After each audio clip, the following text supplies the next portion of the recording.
मूर्ख व्यक्ति बादशाह अकबर को बहुत सारे शौक में उन्हें शतरंज खेलना और पतंग उड़ाना पसंद था। उन्हें अन्य देशों की कहानियों को सुनना भी पसंद था, लेकिन उनका पसंदीदा शौक घोड़ों का था। उसमें भी अच्छे घोड़ों का संग्रह करना था। एक दिन घोड़ों का एक व्यापारी महल में आमा। उसके पास बेचने के लिए घोड़ों का एक समूह था। बादशाह बाहर आए और घोड़ों को देखा। बादशाह अकबर ने कहा, ये बहुत ही सुंदर घोड़ों हैं, मैं सारे खरीद लूंगा। क्या तुम्हारे पास और भी है? व्यापारी ने कहा, नहीं महाराजा, पर यदि आप मुझे कुछ धन दे दें तो मैं अफगानिस्तान जाकर कुछ और घोड़े खरीद कर ले आऊंगा। अकबर ने घोड़ों के समूह के सारे घोड़े ले लिए और अफगानिस्तान से अधिक घोड़े लाने के लिए 200 सोने के सिक्के दिए। उन्होंने उसे पैसे दिए, लेकिन उससे कोई प्रश्न नहीं पूछा। यह भी नहीं पूछा कि उसका नाम क्या था, वह कहाँ से आमा भा माँ, वह कहाँ रहता था। घोड़ों के व्यापारी ने पैसे लिए और वहां से चला गया। कई दिन बीत गए, घोड़ों का व्यापारी वापस नहीं लौटा। कुछ दिनों के बाद अकबर ने बीरबल से भारत में 10 सबसे बड़े मूर्तियों की एक सूची बनाने के लिए कहा। बीरबल ने यह सूची तुरंत बनाकर बादशाह को सौंप दी। जैसे ही अकबर ने सूची को पढ़ना शुरू किया, वह हैरान रह गए और फिर बहुत क्रोधित हुए। बीरबल ने अकबर का नाम सूची में सबसे ऊपर लिखा था। बीरबल, यह क्या है? बादशाह चिल्लाए, मेरा नाम सूची में सबसे ऊपर क्यों है? वहाँ अपना ऐसा इसलिए क्योंकि आप सभी लोगों में सबसे बड़े मूर्ख हैं। बौखल ने कहा, तुम्हारी इतनी हिम्मत कैसे हुई? अकबर ने बीरबल के शब्दों से आहत होते हुए कहा। बीरबल ने आगे कहा, महाराज, आपने एक अजनबी को इतना ज्यादा पैसा दे दिया और यह भी नहीं पूछा कि वह कौन था, कहाँ से आया था। क्या यह मूर्खता नहीं है? अकबर ने कहा, यदि वह आदमी घोड़ों के साथ वापस आ जाएगा तो क्या होगा? महाराज, यदि वह आदमी घोड़ों के साथ वापस आ जाएगा तो मैं सूची में सबसे ऊपर से आपका नाम हटा दूंगा और उसका नाम लिखा दूंगा। बीरबल ने कहा। अकबर को यह महसूस हो गया था कि उन्होंने वास्तव में मूर्खता की थी। अशुभ चेहरा। बहुत समय पहले बादशाह अकबर के राज्य में भूसुफ नामक एक युवक रहता था। उसका कोई दोस्त नहीं था, क्योंकि सभी उससे नफरत करते थे। सभी उसका मजाक उड़ाते थे और जब वह सड़क पर चलता तो सब उस पर पत्थर फेंकते थे। यूसुफ का जीवन दयनीय था। सभी सोचते थे कि वह बहुत ही बदनसीब है। लोग तो वहां तक कहते थे कि यूसुफ के चेहरे पर एक नजर डालने से दिखाने वाले व्यक्ति पर भी बदनसीबी आ सकती है। इस प्रकार भले ही लोग यूसुफ से नफरत कराते थे, पर उसकी कहानी दूरदराज तक प्रसिद्ध भी। वह अफवाहें अकबर के कानों तक भी पहुंची। वह जांचना चाहता था कि क्या लोगों का कहना सच है। उन्होंने यूसुफ को दरबार में बुलाया और उससे विनम्रता से बात की, लेकिन उसी वक्त एक दूत ने दरबार में आकर अकबर को सूचित किया कि बेगम गंभीर रूप से बीमार है। उस दूत ने कहा, जहां पनाह, आपसे अनुरोध है कि आप तुरंत रानी साहिबा के कक्ष में चले। रानी साहिबा बेहोश हो गई हैं और चिकित्सकों को इसका कारण समझ नहीं आ रहा है। अकबर बेगम के पास आ गए। वे पूरी दोपहर उनके बिस्तर के बगल में बैठे रहे। शाम को जब रानी साहिबा फिर से बेहतर महसूस करने लगी, तब अकबर दरबार में लौट आए। यूसुफ अभी भी उनका इंतजार कर रहा था। यूसुफ को देखते ही अकबर को गुस्सा आ गया। वे करने तो सारी अफवाहें सच है, तुम वास्तव में मनहूस हो। तुमने बेगम को बीमार बना दिया है। उसने नेल के पहरेदारों को यूसुफ को ले जाने का आदेश दे दिया। बेचारे यूसुफ के पास और कोई चारा नहीं था। वह जोर से चिल्लामा और पहरेदारों से छोड़ने की बोंती की। बादशाह का निर्णय बहुत अनुचित था, लेकिन दरबार में कोई भी सम्राट के विरोध में कुछ भी कहने की हिम्मत नहीं कर पाया। अचानक बीरबल वहां गया जहां यूसुफ खड़ा हुआ था और उसके कान में कुछ फुसफुसामा। यूसुफ बादशाह के सामने झुककर बोला, जहां पनाह में कैदखाने में जाने को तैयार हूँ, पर आप मेरे एक सवाल का जवाब दीजिए। मदी, मेरे चेहरे को देखकर रानी बीमार हो गई है, तो मेरा चेहरा आपने भी देख है, तो आप बीमार क्यों नहीं हुए? अकबर को अपनी गलती का एहसास हो गया। उसने मुसुफ को जाने दिमा और खजाने में से सोने का एक थैला उसे भेंट किया। एक बार फिर दरबार में बैठे लोगों ने बीरबल के ज्ञान और बुद्धि की प्रशंसा की। 10:30 बीरबल और 3 गुड़िया।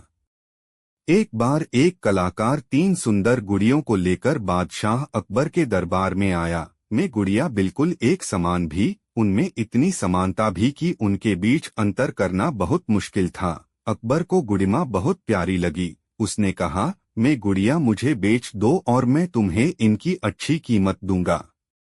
कलाकार ने कहा, जहां पनाह में मुड़िया बेचने के लिए नहीं है, बेशक मैं उपहार के रूप में दे दूंगा यदि आपको दरबार में कोई यह बता दे कि तीनों में से अच्छी कौन सी है।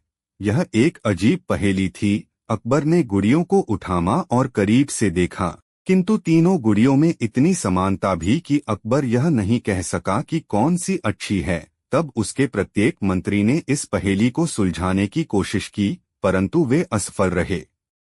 अकबर ने बीरबल को बुलाकर कहा, बीरबल तुम का क्यों नहीं कोशिश करते? मुझे विश्वास है कि तुम इस पहेली को हल कर लोगे। बीरबल अकबर की ओर सम्मान से झुका और गुड़ियों के पास गया। उसने प्रत्येक गुड़िया को हाथ में उठाया और बड़ी बारीकी से उनको देखा। हर कोई आश्चर्यचकित था। उसने एक गुड़िया के काज में फूंक मारी, हवा उसके दूसरे कान से बाहर आ गई। फिर उसने दूसरी गुड़िया को काज में फूंक मारी, किंतु इस बार हवा उसके मुंह से निकली। जब बीरबल ने तीसरी गुड़िया के कान में फूंक मारी तो हवा कहीं से भी बाहर नहीं निकली। बीरबल ने कहा, जहां पनाह यह तीसरी गुड़िया ही इन तीनों में सबसे अच्छी है। अकबर हैरान हो गया। उसने कहा, तुमने यह कैसे जान लिया? बीरबल ने कहा, मेरे मालिका यह तीनों गुड़िया 3 व्यक्तियों की तरह है। जब मैंने पहली गुड़िया के कान में फूंक मारी तो यह दूसरे कान से बाहर आ गई। ऐसे ही जब हम एक रहस्य किसी दूसरे व्यक्ति को बताते हैं तो वह अगले ही पल उसे भूल जाता है। जब मैंने दूसरी गुड़िया के कान में फेंक मारी तो वह उसके मुंह से बाहर निकल गई। ऐसे ही कुछ व्यक्ति जो कुछ सुनते हैं उसे शीघ्र ही दूसरे व्यक्ति को बता देते हैं। ऐसे व्यक्ति कभी रहस्य को छुपाकर नहीं रख सकते, किंतु जब तीसरी गुड़िया के कान में फेंक मारी तो हवा कहीं से भी बाहर नहीं आई। इस तरह के व्यक्ति अच्छे होते हैं जो रहस्य को छुप कर रखते हैं। आप इन्हें कोई भी रहस्य की बात बता सकते हैं। कलाकार ने कहा, मैंने अभी तक केवल बीरबल के बारे में सुना था, किंतु आज मैंने इसे देख भी लिया। जहां पनाह ये गुड़िया आपकी हैं। अकबर ने कहा, उसे बीरबल पर बहुत गर्व है। सुंदर धोखा। एक बार बादशाह अकबर के शहर में एक व्यक्ति रहता था। उसके जीने का तरीका अजीब था। वह लोगों को बेवकूफ बनाकर पैसे कमाता था। एक बार वह बाजार में एक बहुत अमीर व्यापारी से मिला जो बाहरी देश से आया हुआ था। वह इस शहर में नया था, इसलिए जब धोखेबाज ने उसे अपने घर रात के भोजन के लिए आमंत्रित किया तो व्यापारी ने इस उम्मीद से आमंत्रण स्वीकार कर लिया कि इस नए शहर में उसके नए दोस्त बन जाएंगे। उस रात उन्होंने लाजवाब खाना खाया और बहुत देर तक बातें की। फिर व्यापारी और मेजबान सोने के लिए बिस्तर पर चले गए। अगली सुबह धोखेबाज ने व्यापारी से कहा, मैंने रात को आपको खाने पर आमंत्रित किया और एक अच्छे मेजबान की भूमिका निभाई। इस बात के लिए आप मुझे से कैसे भुगतान करेंगे? व्यापारी पूरी तरह भ्रमित था। उसने कहा, मैं नहीं जानता कि तुम किस बारे में बात कर रहे हो। धोखेबाज बोला, आपने मेरा हीरा चोरी कर लिया है, मैं उसे वापस चाहता हूँ। व्यापारी ने कहा, मित्र मैं नहीं जानता कि तुम किस हीरे की बात कर रहे हो, मुझे बिल्कुल पता नहीं है। उन दोनों में लड़ाई शुरू हो गई। आखिरकार वे दोनों इसके समाधान के लिए अदालत में जाने को तैयार हो गए। बादशाह अकबर दोनों की कहानी सुनकर हैरान हो गए। उन्होंने बीरबल को यह मामला सुलझाने को कहा। धोखेबाज ने कहा, महाराज, मेरे पास गवाह है जिसने व्यापारी को हीरा चोरी करते हुए देखा है। बीरबल ने कहा, अपने गवाहों को बुलाओ, मैं इस बारे में उनसे कुछ पूछना चाहूंगा। एक नाई और दर्जी धोखेबाज के गवाह थे। बीरबल ने दोनों को अलग अलग कमरों में बैठा दिया। फिर उन्होंने मिटूटी का देर देकर हीरे के आकार के रूप में करने को कहा। नाई ने अपने जीवन में कभी हीरा नहीं देखा था। उसके पिता ने उसे बताया था कि नाई का हीरा उसका उस्तरा होता है, इसलिए उसने मिटूटी को उस्तरों की तरह आकार दे दिया। दर्जी की माँ ने भी कहा था कि दर्जी का हीरा उसकी सुई होती है, इसलिए उसने मिटूटी को सुई की तरह आकार दे दिया। जब बीरबल ने देखा कि दोनों गवाहों ने क्या बनाया है, तो वह बोला, जहांपना, इन दोनों में से किसी ने भी हीरा नहीं देखा है, तो कैसे इन दोनों ने व्यापारी को हीरा चोरी करते हुए देखा है? यह कहानी झूठी है, व्यापारी निर्दोष है। यह साबित होता है कि धोखेबाज ने नाई और दर्जी को झूठे गवाह बनने के लिए रिश्वत दी है। व्यापारी खुशी से वापस अपने घर चला गया, जबकि धोखेबाज को कैदखान में डाला दिया गया। कंजूस व्यापारी। अकबर के में हरिजात नाम का एक व्यक्ति रहता था। हरिनाम एक प्रतिभाशाली चित्रकार था। वह चित्र बताकर अपना जीवन व्यतीत करता था। क्योंकि वह चित्रकारी में बहुत अक्षम था, इसलिए वह पूरे राज्य में प्रसिद्ध था। दूर दराज के क्षेत्रों के अमीर लोग उससे अपना चित्र बताने का आग्रह करते थे। हरिनाथ एक चित्र बनाने में बहुत समय लगाता था, क्योंकि वह पहले उसकी पूरी जानकारी इकट्ठी करता था और इसी कारण उसके चित्र जीवित प्रतीत होते थे। परंतु वह बहुत पैसे नहीं कमा पाता था और कमामा हुआ अधिकतर धन चित्र बनाने के लिए कच्चे माल की खरीद में खर्च हो जाता था। एक दिन एक अमीर व्यापारी ने हरिनाथ को एक चित्र बजाने के लिए आमंत्रित किया। हरिनाथ इस उम्मीद से व्यापारी के घर गया कि यह उसे उसके काम के आचोपन पैसे दे देगा। यह कुछ दिनों के लिए वहां रुका और उसने व्यापारी को अपनी चित्रकारी से संतुष्ट करने के लिए कड़ी मेहनत की। किंतु व्यापारी एक कंजूस व्यक्ति था। जब कुछ दिनों की कड़ी मेहनत के बाद चित्र पूरा हो गया, तब हरिनाथ उसे व्यापारी के पास ले गया। कंजूस व्यापारी ने मन में सोचा, यह चित्र तो वास्तव में बहुत अच्छा है, किंतु यदि मैंने इसकी सुंदरता की तारीफ करी तो मुझे हरिनाम को सोने के से सिक्के अदा करने होंगे। इसलिए व्यापारी ने चित्र में गलतियां ढूंढनी शुरू कर दी। उसने कहा, तुमने इसमें मेरे बाल सफेद कर दिए और मुझे ऐसा दिखा दिया कि मैं बूढ़ा हो गया हूँ। मैं इसका भुगतान नहीं करूँगा। हरिनाथ हैरान रह गया। वह नहीं जानता था कि व्यापारी उसे चित्रकारी के पैसे नहीं देना चाहता था, इसलिए चित्र में गलतियां ढूंढ रहा है। हरिनाथ ने कहा, मेरे मालिका मदी आप चाहे तो मैं यह चित्र दोबारा बना देता है। इसलिए उसने सफेद बालों को ढक दिया। किंतु व्यापारी ने जब दोबारा वृत्ते चित्र को देखा तो यह उसमें और गलतियां निकालने लगा। उसने कहा, इसमें तो मेरी एक आंख दूसरी आंख से छोटी है। मैं तुम्हें इस बकवास चित्र के लिए कोई भुगतान नहीं करूंगा। हरिताभ ने फिर से चित्र को सुधारने की पेशकश की। चित्र बनाने के लिए कुछ समय मांगकर वहां से चला ममा।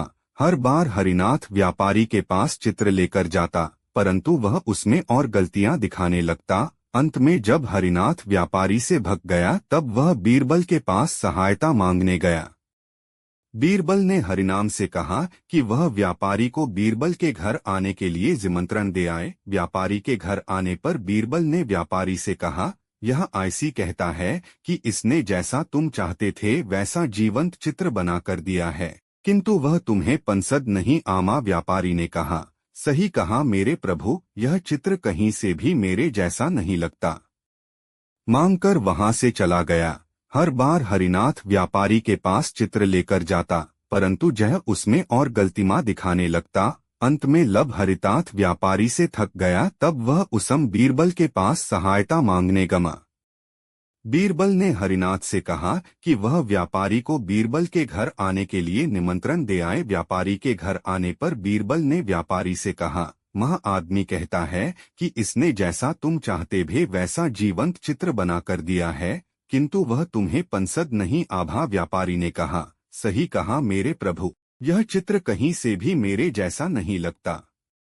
31 बीरबल ने हरिनाथ से कहा, ठीक है हरिनामा, तुम इस आदमी का दूसरा चित्र बनो जैसे 32 की तुमको पराड हो। फिर वह व्यापारी की ओर घूमा और बोला, कृपया आप कल आजा और अपना चित्र प्राप्त कर लेना, किंतु आपको 1000 सोने के सिक्के अदा करने होंगे। क्योंकि मैंने देखा है कि हरिनाथ जब कोई चित्र बनाता है तो उसमें कोई लगती नहीं होती। आपारी ने सोचा, चित्रकार एक दिन में जो चित्र बनाएगा उसमें बहुत गलतियां होगी, मुझे गलतियां ढूंढने में ज्यादा मेहनत नहीं करनी पड़ेंगी। अगले दिन जब वह व्यापारी आमा तो बीरबल उसे एक कमरे में ले गया। कमरे में एक चित्र रखा था, वह कपड़े से ढका हुआ था। जब व्यापारी ने कपड़ा हटाया तो वह आश्चर्यचकित रह गया। यह एक चित्र नहीं बल्कि लीलाभा। बीरबल ने कहा, वह बिल्कुल आपकी तरह है, मुझे उम्मीद है कि आपको इसमें कोई गलती नहीं मिलेगी। व्यापारी ने महसूस किया कि वह बीरबल से हार गया है। उसे चित्रकार को चित्र के 100 सोने के सिक्के के अलावा 1000 सोने के सिक्के शीशे के लिए भी देने पड़े। रमजान अकबर बीरबल कहानी।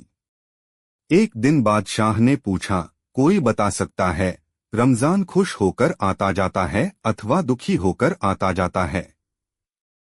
खुश होकर, एक मुल्ला बोल पड़े। हाँ जी, वह खुशी से आता है और फिर जाता भी खुशी से है। कैसे कह सकते हो कि वह खुशी से जाता है, खुशी से आता है? अब सब चुप थे। बीरबल तब तक उत्तर न देते थे जब तक कोई बात उन्हीं से नहीं पूछी। बादशाह ने बीरबल की ओर देखा, बोले, तुम क्या कहते हो? हुजूर, रमजान का महीना खुशी से जाता है, तभी तो हर साल आ जाता है। बिगड़कर जाता या दुखी होता तो फिर न आता। बादशाह उनके उत्तर से प्रसन्न हुए। चित्रकार का सम्मान। अकबर बादशाह घोड़ों के बहुत शौकीन थे। उनके पास तरह तरह के और रंगरंग के घोड़े थे। उनमें से एक घोड़ा उन्हें बहुत प्रिय था। एक दिन अकबर ने बीरबल से कहा कि तुम इस घोड़े का एक हूबहू चित्र बनवा दो। बीरबल ने एक कुशल चित्रकार को बुलवाया। उसे अकबर का घोड़ा दिखाकर बीरबल ने कहा, तुम इस घोड़े का एक एक हूबहू चित्र तैयार कर दो, मैं तुम्हें मुंह मांगा इनाम दूंगा। चित्रकार ने रात दिन महान करके घोड़े का एक हूबहू चित्र तैयार किया। बीरबल ने बादशाह को वह चित्र दिखाया। चित्र वास्तव में बहुत सुंदर था, फिर भी बादशाह ने उसमें तरह तरह की भूलें खोज निकली। चित्रकार ने बादशाह की बात सुनी तो उसे बहुत दुख हुआ। बीरबल समझ गए कि बादशाह उसे पुरस्कार देना नहीं चाहते, इसलिए ऐसे चालाकी कर रहे हैं। उन्होंने बादशाह से कहा, जहांपनाह, मैं और आप इस चित्र के बारे में ठीक तरह समझ नहीं पाएंगे, कृपया आप अपने प्रिय घोड़े को यहाँ मंगवाइए, वही अपने चित्र को अच्छी तरह पहचान सकेगा। अकबर ने अपने प्रिय घोड़े को मंगवाया। घोड़े ने जब अपना चित्र देखा तो फौरन हिनहिनाने लगा। अकबर ने पूछा, बीरबल, यह घोड़ा क्यों हिनहिना रहा है? बीरबल ने उत्तर दिया, जहांपनाह, आपका यह प्रिय घोड़ा कलापारखी है, यह अपने हूबहू चित्र को देखकर हिनहिना रहा है। इससे पता चलता है कि चित्रकार ने अपना काम बहुत होशियारी से किया है। अकबर बादशाह तुरंत बीरबल ला इशारा समझ गए। उन्होंने चित्रकार को 1000 मोहरे देने का हुक्म दिया। चित्रकार ने बीरबल को धन्यवाद दिया और प्रसन्नता के साथ वहां से चला गया। खजांची की नियुक्ति। अकबर बीरबल कहानी। एक दरबारी ने अपने पुत्र को अकबर के दरबार में खजांची नियुक्त करने की योजना बनाई। उसने दरबार में इसके लिए कार्य शुरू कर दिया, लेकिन वह जानता था कि बीरबल ऐसा नहीं होने देगा क्योंकि उसका पुत्र भरोसे लायक नहीं था। एक दिन बीरबल को दरबार में आने में देर हो गई। उसने अकबर से पूछा, जहांपनाह, क्या आपको नहीं लगता बीरबल दरबार को अहमियत नहीं देते? उन्हें उनका स्थान दिखाने की जरूरत है।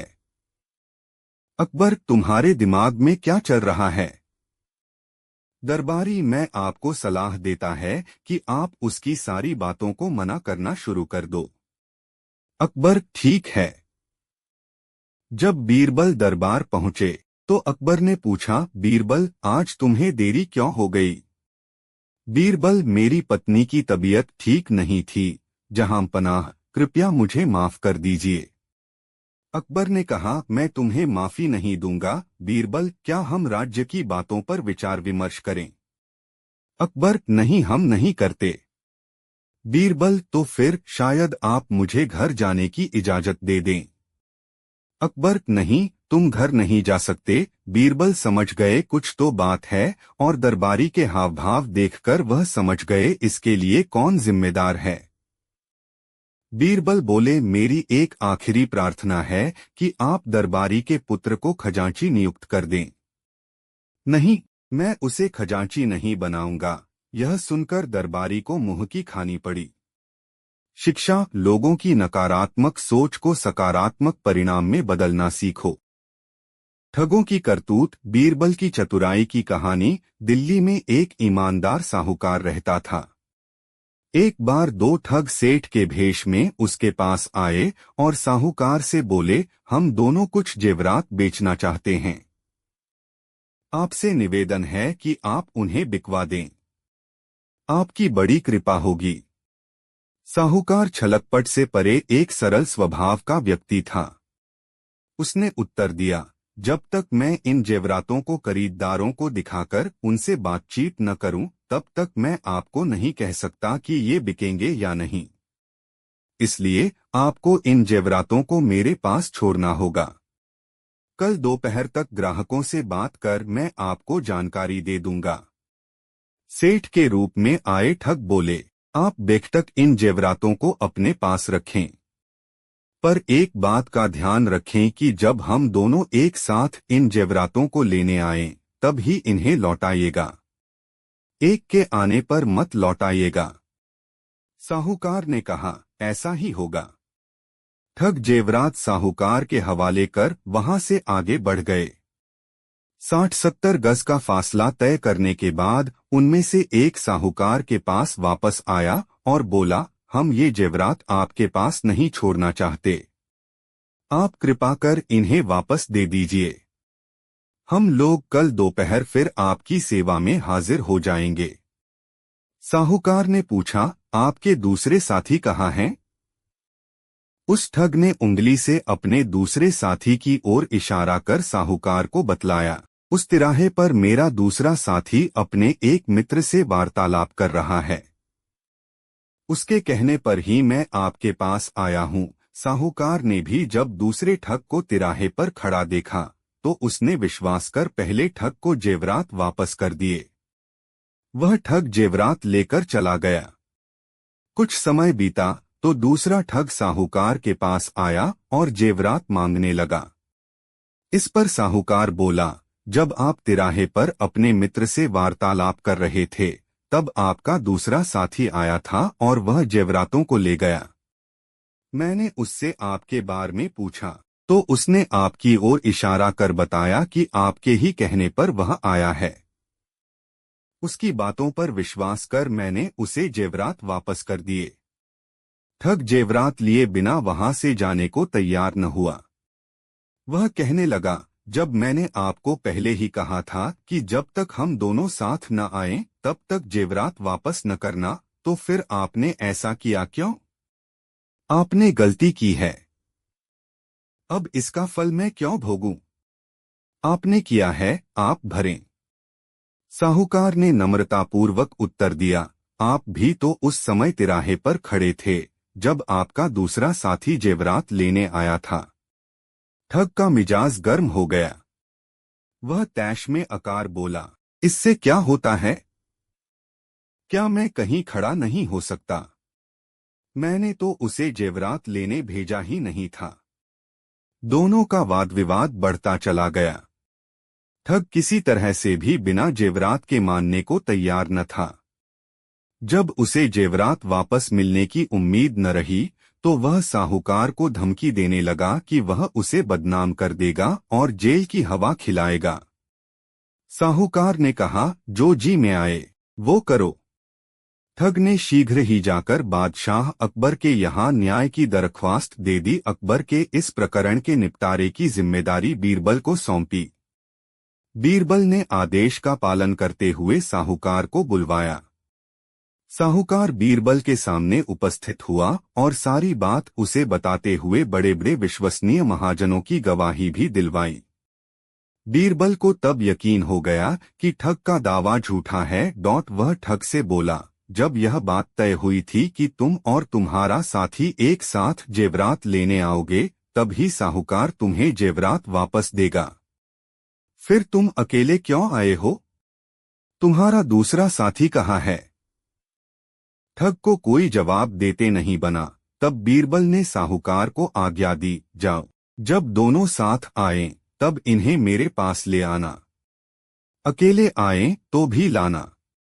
ठग समझ गया कि अब उसकी कोई चालकी नहीं चलेगी। लाचार होकर वह वापस चला गया और फिर कभी साहूकार के पास नहीं आया।